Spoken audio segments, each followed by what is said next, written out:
Good afternoon again. Dear colleagues, thank you for staying in the room, and to everyone online, hello. It's our pleasure to be back here in the press room with the EU Trade and Economic Security Commissioner Maroš Šefčovič, the man who has been making and continues to make superhuman efforts to move our trade agenda forward, including in our talks with the United States. So the Commissioner will give some introductory remarks, and then we will open the floor for your questions. Thanks very much. Commissioner, the floor is yours. Good afternoon, everyone. I'm glad to be here today to follow up on the breakthrough achieved in Scotland yesterday. It was an honour to join Commission's President Ursula von der Leyen at the pivotal meeting with the US President Donald Trump. If I were to sum up this EU-US agreement in one sentence, I would say it brings renewed stability and opens the door to strategic collaboration.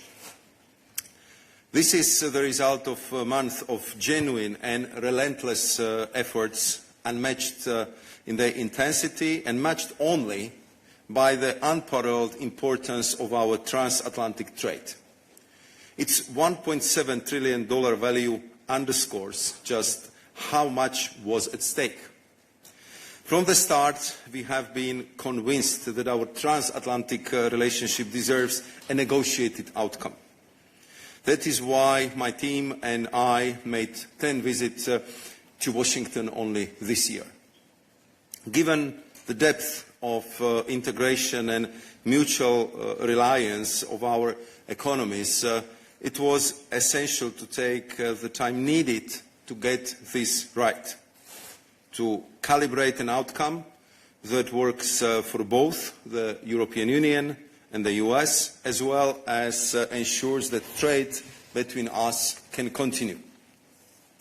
Let's pause for the moment and consider an alternative. A trade war may seem appealing to some, but it comes with serious consequences. With at least a 30% tariff, our transatlantic trade would effectively come to a halt, putting close to 5 million of jobs, including those in SMEs in Europe, at grave risk. Our businesses have sent us a unanimous message: avoid escalation and work towards a solution that delivers immediate relief. And I appreciate that several business groups have welcomed the contours of the deal. The sense of stability and prospect of strategic collaboration are reinforced by the fact that the agreement addresses not only current reciprocal and high sectoral tariffs, but also forthcoming tariffs on pharmaceuticals, semiconductors and lumber. You are now familiar with the key pillars of the deal discussed in Scotland, notably a single 15% tariff ceiling, then $750 billion in strategic purchases, and an additional $600 billion in anticipated private investments into the US economy. On top of that, let me highlight the following 3 points. First, over the past few months, we have gained a better mutual understanding of each side's sensitivities. As stated before, we can relate to the objective of reindustrializing the US economy, as we are pursuing the same goal ourselves. That is why the agreement sees a significant list of goods on which both sides will apply a zero tariff rate, where it is in our shared interest to strengthen our trade, and importantly, this list remains open to further additions. Second, we also believe that certain prospects and certain aspects of global trade policy need fundamental change. For instance, non-market overcapacity is equally destroying the EU steel industry. That is why the agreement sees clear prospect of joint action on steel, aluminium, copper and their derivatives in what I'd like to call a metals alliance, effectively creating a joint ring fence around our respective economies through tariff rate quotas at historic levels with preferential treatment. We will also establish a common approach to addressing source economies of overcapacity. Moreover, we are reducing tariffs on our cars from current 27.5% to 15%, while enabling EU car makers to expand their exports from the US. This will enhance their global standing and strengthen our value chain as numerous European SMEs support production activities in the United States. Third, we believe we need to think strategically about future technologies. That is why the agreement also sees strategic purchases of gas, oil, nuclear, but also US AI chips. Here the aim is to strengthen our technological edge in a way that benefits both sides. All in all, this is an agreement which should generate meaningful and mutual benefits, and I hope it will be a stepping stone to a broader EU-US trade and investment agreement in the future, while also fostering our joint efforts to tackle pressing global challenges such as much-needed reform of the WTO. We have been in constant dialogue with our member states and key stakeholders, and I want to sincerely thank them for their trust in the Commission and our continued unity throughout this process. This morning, we briefed the member states as well as members of the European Parliament. In conclusion, I want to appreciate once again the leadership of President von der Leyen, as well as the collaboration with my counterparts for the countless hours of intense engagement, which I hope will pay off. Thank you. Many thanks, Commissioner. We'll start the questions here in the room. Jorge. Thank you very much. Here, Commissioner Jorge Valero with Bloomberg. 2 questions. The first one, are you rock solid convinced that President Trump will maintain its commitment of 15% tariff for pharma and chips after the investigations are concluded, knowing how President Trump behaves and what you saw during the negotiations? And secondly, given that the energy purchases are totally in the hands of companies, do you fear that the US might retaliate if you don't achieve this 250 billion euros of purchases per year? Thank you. Please go ahead, Commissioner. We'll take them one at a time. Thank you very much, Jorge. So on your first question, this was the issue which was discussed already for quite some time, and for us it was very clear that 15% is acceptable in the case that 15% is seen as inclusive. So no stacking, and would also cover the ongoing 232 investigation. And I think that it was very clear in summing up the negotiation yesterday that this point was made very clearly by the President von der Leyen.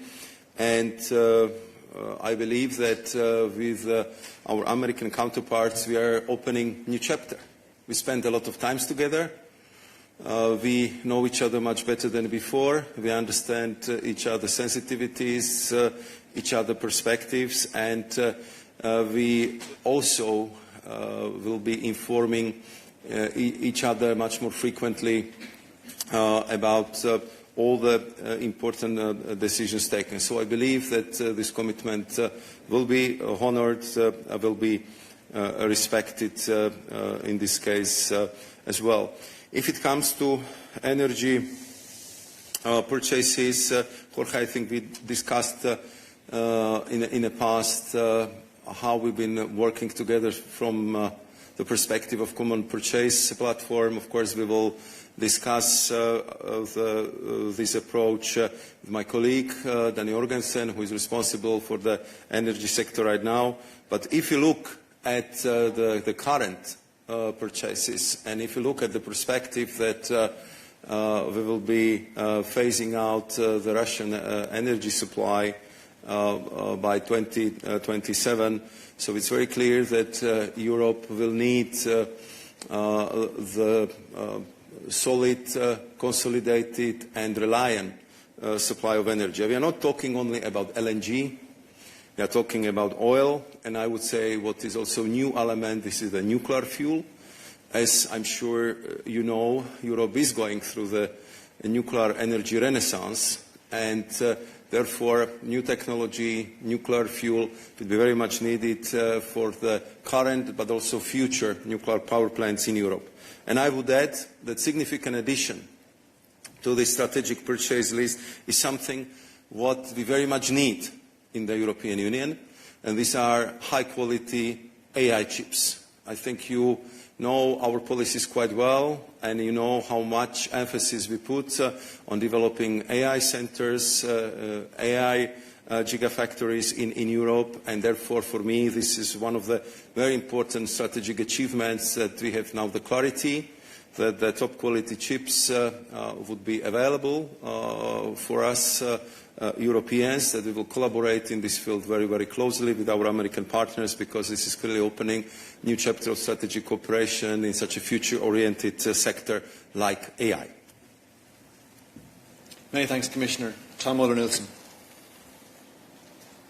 Hello, thank you very much. Thomas Muller-Nielsen at Euractiv. I have two questions, Commissioner. So the first is on this joint action on steel, aluminium and copper derivatives to combat overcapacities. I mean, are you suggesting that the EU and the US will jointly impose tariffs on Chinese metals? And if not, what exactly is it that's been agreed? And second of all, I'd just like to ask, so that a couple of months ago you gave an interview with the Financial Times where you said the EU is prepared to make a 50 billion euro trade offer. Obviously, the final deal was significantly larger, 250 billion just for energy purchases alone. So could you just explain how this went from 50 billion to 250 billion energy plus the 600 billion investment plus military purchases as well? Could you explain how that transformation happened? Thanks very much.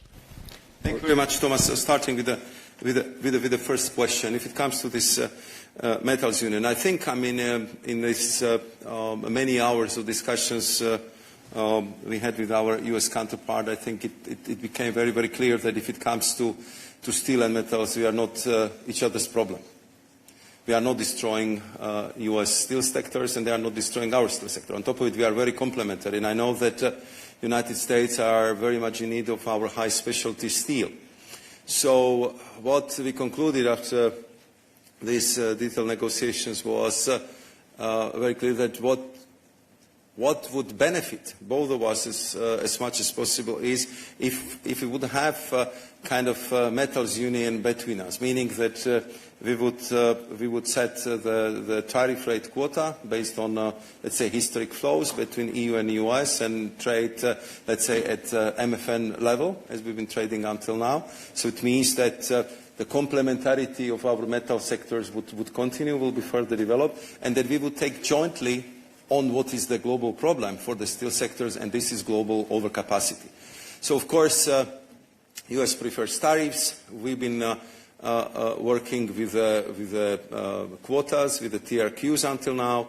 You're familiar that just a few weeks ago we adopted the Steel Action Plan, which was very much expected by our steel industry. We are actively preparing the additional measures for post-2026 safeguard situation. So it's a pressing issue. It's a pressing issue. I'm talking to the ferroalloys companies. I'm talking to aluminium companies. It's pressing issue. So it's very clear that what we need to do is to address the overcapacity, because this is really killing our industry. And if we can do it together with our US partners, we definitely would go in that direction. And of course, details how this would work, the mechanics of it clearly would need to be discussed. But we want to be complementary, to help each other here, to make sure that the steel and metal industries in both EU and US would thrive and will not be threatened by overcapacities built over the last decade. Many thanks. Kim. Hi, Kim McCrail from the Wall Street Journal. Thanks for doing this, Commissioner. I wondered, this builds a little bit on the last question about the Metals Alliance you mentioned. But between the Metals Alliance and what was said so far and what we understood from the briefing about semiconductor purchases and the decision to preference the U.S. for semiconductor purchases over China, for example, taking those together, what do you see what do you think the outcome of this deal means for the EU's relationship with China? Are you working with the US right now to box China out of the trade that you're doing between perhaps the US and the EU and perhaps other major trading partners? And just a quick question about the EU's WTO obligations. The way I understood from the technical briefing this to work in terms of the EU's decision to lower some tariffs is that some tariffs will be lowered unilaterally and only for the US. Is that in line with the EU's obligations under the WTO to do it that way as opposed to most favored nation? Thanks. Thank you very much, Kim. So the first question on China, as you know, just last week we had the EU-China summit, and President von der Leyen and President Costa visited their counterparts in Beijing. Of course, at the beginning of the year, we hoped for better results, which would be delivered by the summit. But I have to say that despite the strenuous efforts of my colleagues and myself and several long meetings with my Chinese counterparts, unfortunately the list of the accumulated issues on the table will not get shorter, but it just grew longer. And clearly the issue is overcapacity. The issue is linked with what we perceive as illegal subsidies, the question mark over how our companies are treated in China if they get the fair access to public procurement and other issues, and quite a few absolutely unwarranted trade defense measures taken about the products coming from Europe. And I think that all this was very clearly remunerated and highlighted in preparatory long VTC I had with my counterpart, Minister Wang Wentao, just a few days before I think it was actually the day before summit, and then by both presidents von der Leyen and Costa in Beijing. So I think it's quite clear that there is a lot of issues we have to deal with China, because we just want to have fair trade relationship with them. I would underline fair treatment of our companies, and also clear commitment if it comes to subsidies of the products exported to the EU, because we cannot afford to have another development like we had with photovoltaic panels a couple of years ago. So, I mean, of course, the US in many aspects are in similar situation. We are dealing with critical raw materials issues. We are dealing with the permits and export permissions for rare earth, permanent magnets, and I would say these strategic elements which are so needed for our industry. So it's only natural for the close allies like we are with the US to compare the notes and to cooperate in all these aspects. As you know, we also work very, very closely with the US if it comes to the dual-use technologies.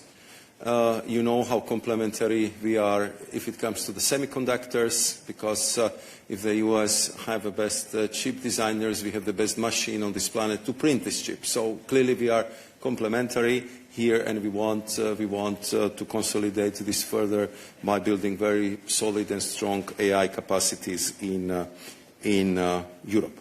If it comes to the WTO, you know that the European Union is and will remain the strongest champion and supporter of WTO and rules-based trade, and nothing changes about it. At the same time, I am in frequent contacts with Dr. Ngozi, Director General of the WTO, and I think we both recognize the fact, which became so clear after the ministerial meeting in Paris a couple of months ago, that WTO needs deep reform. And I appreciate the efforts of Dr. Ngozi, which are very much supported by us, to deliver on these reforms. And I think we have a precious opportunity to progress between now and the spring Ministerial Council in Cameroon to achieve that. Otherwise, it will be extremely difficult for the WTO to play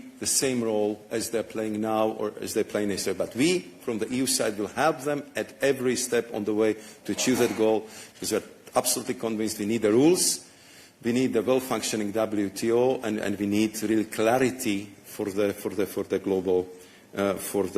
global trade. And of course, the last part of your question was that we look at the agreement which was agreed upon yesterday as the opening of the process. We want to end up with a trade agreement with the US and the trade agreement which would be fully compatible with the WTO rules. Many thanks, Commissioner. Brian. Thank you. Thank you, Commissioner. I have a political question. Some member states say they are disappointed with this agreement because it's not balanced enough. How do you plan to convince them? Thank you. Thank you very much. I think first and foremost, we did our utmost to keep our member states involved and informed at every step of the way. And we had, I would say, almost permanent contacts with them, including the Coreper meetings before and after, every engagement on my level, every engagement on the level of our technical teams, and of course before and after the meeting of President von der Leyen with President Trump. And we've been, of course, explaining to them the complexity of the situation, and if some still believe that we can return to the pre-April 2nd situation, I think also with the agreements which are struck between the United States and its trading partners over the last couple of weeks, or I'm sure the number of letters just setting the new tariff lines between now and the 1st August, it's quite obvious that the world which was there before the 2nd of April is gone. And we simply need to adjust, we need to address the challenges which are coming from this new approach, and I believe that the strategic cooperation with our strategic partner is a better outcome than all-out trade war. In my introductory remarks, I was just describing what would it mean. Tariffs more than 30%, then huge political tension, lots of SMEs under dramatic pressure, and loss of potentially of hundreds of thousands, if not millions of jobs. And what would happen after that? The situation would become so unbearable that we have to get to the negotiated solution. After that, we will have to sit and negotiate a new deal, but in much, much worse conditions. So therefore, I believe that the tasks we set for ourselves when I, for the first time, met my counterpart, Secretary of Commerce, Howard Lutnick, the next day after this confirmation, when I said, Howard, let's work together to avoid this mutual pain. Because as the two allies, we should be able to find the deal, to understand each other. You want to reindustrialize, we want to reindustrialize. You want to have high-value AI chips, we want to have high-value AI chips. We want to have energy security, you want to have energy security. So I think that I think what is important at this stage, even though I know that for some that potential kind of other outcome might seem very appealing now, but they didn't go through all the numbers, through all the consequences, through all the impact it would have at every sector. And we did that. And we did that. And therefore, with full consciousness, I'm 100% sure that this deal is better than the trade war with the United States. Many thanks, Commissioner. We don't have too much time left for the Commissioner. He's under pressure, so we'll take a few questions in the room and then we'll wrap up. Jorge. Hello, Commissioner. Jorge Liboreiro with Euronews. Just following up on my colleague, what he said, I mean, it's objective that this deal is quite unbalanced because you have 15% on one side and almost zero or virtually zero on the other side. So do you consider this a good deal or just a case of damage control? And second, do you have any regrets about not using retaliation at any stage of the process in a bid to secure more concessions? Thank you. Thank you very much, Jorge. At first, I would say that this is clearly the best deal we could get under very difficult circumstances. And I have to say that you've been not in a room, but if you have been in a room yesterday, you would see that we really started with 30%. That was absolute real perspective that as of 1st of August, we would have 30% tariff on our exports, which would, as I already mentioned, practically stop all the trade. And I have to say that President von der Leyen did terrific negotiations yesterday.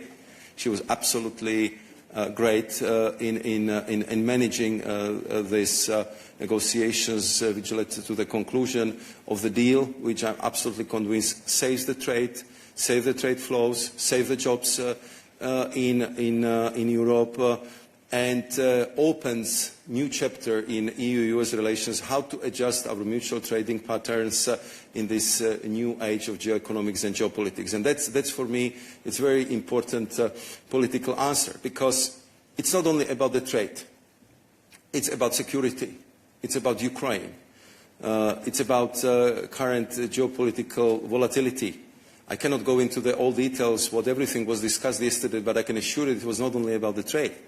So therefore, I mean, to have a possibility that the two biggest economies and two closest allies can openly discuss all sensitive issues, and as I can judge from the discussion yesterday, are very much aligned on the geopolitical issues of today, I think has additional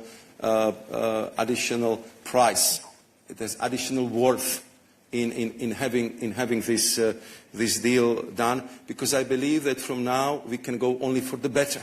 We can go for the improvement, close the cooperation, fair trade agreement, and simply work on all these issues which have been kind of accumulating on the table for quite some time. Many thanks, Commissioner. Commissioner, we have 100 of our hard-working journalists tuned in online, so we should give one of them the floor. And on top of my list is Rebecca Gualandi from Carbon Pulse. Rebecca, the floor is yours. Go ahead.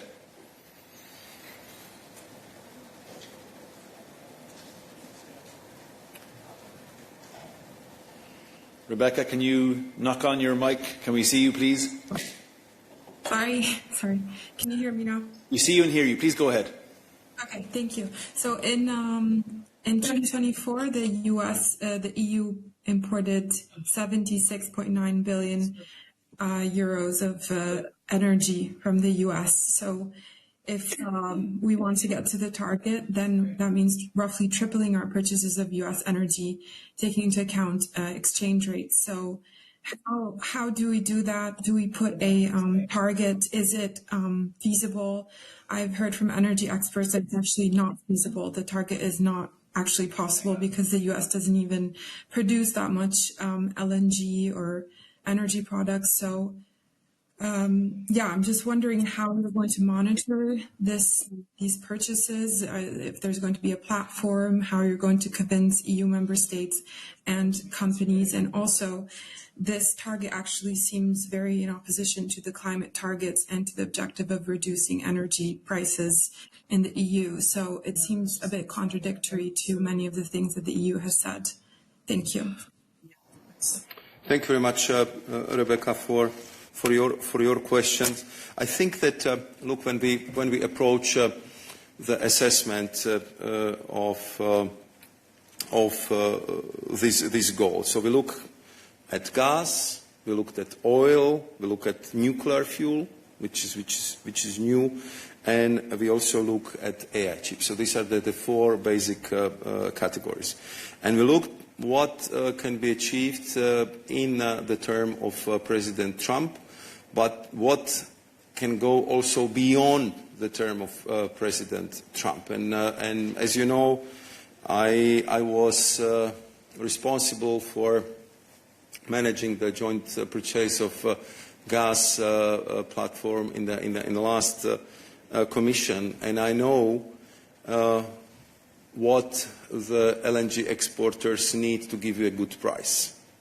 They need predictability, they need long-term contracts, so they can invest in development of further infrastructure. And once the further infrastructure is built, then of course you have more competition on the market, and you have a good price. So if you look at what are the amounts of energy we would need, especially if you are proceeding through phasing out of Russian energy supplies in the next years, if you are looking at the nuclear renaissance in Europe, if you are looking at the booming industry of AI, where we would need 40 billion of the chips, we believe that these numbers are achievable. And of course, we will work with our companies, with the member states, with my colleagues in the Commission, how to set up that mechanism. And of course, this would be one of the issues which we would be regularly discussing with our US counterparts. Because of course, from our perspective, that's the offer. We are ready to go for that purchase, and I know that on their side they're also working very hard to be able to produce that volumes, that quantity of energy, and therefore I would say it would be joint effort. But to have the solid supplies for your close allies and to have it at a good price and good quality is something what in these volatile times where, as you know from the past, we have seen how energy supplies could be weaponized. I think it's also very important for overall competitiveness of the European economy. Many thanks, Commissioner. And with this, we draw our press point to a close. Huge thanks to the Commissioner for making himself available. Thank you to our wonderful interpreters. Thank you to our technical experts for keeping the show on the road. Get in touch with us at the SPP if you have any follow-up questions, and we look forward to talking to you again soon.